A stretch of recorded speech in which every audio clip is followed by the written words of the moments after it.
โอ้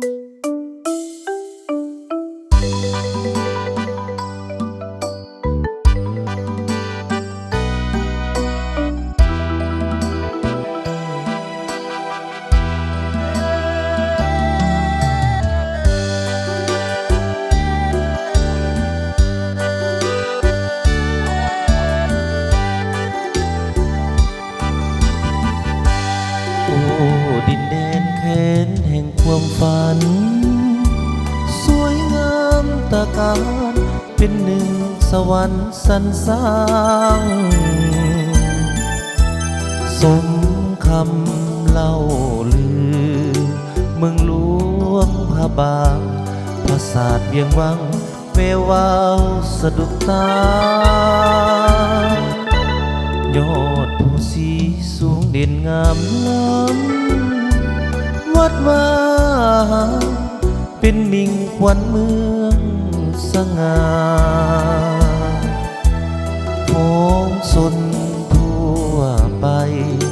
ใจล้วนเมตตาพุทธศาสนานำพาให้ฝันดินแดนแห่งค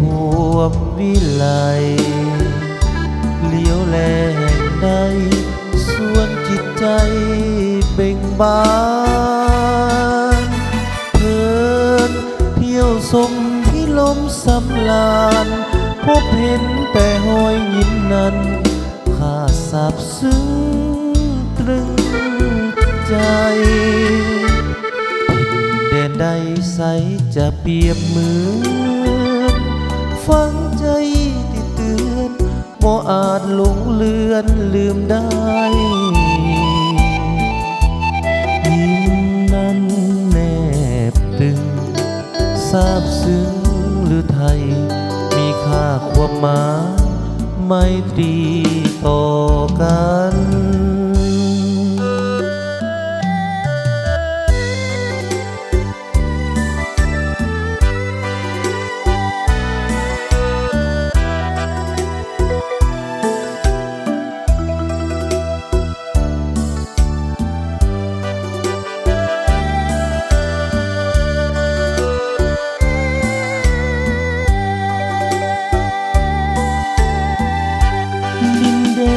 แห่งความวิไล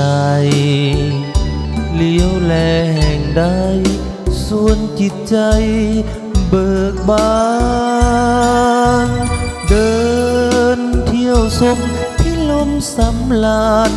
พบเห็นแต่หอยยิ้มนั้นข้าซาบซึ้งตึงใจแดนใดใสจะเปรียบเหมือนฟังใจที่เตือนบ่อาจหลงเลือนลืมได้ยิ้มนั้นแนบตึงซาบซึ้งหรือไทยมีค่าความหมายไมตรีต่อกัน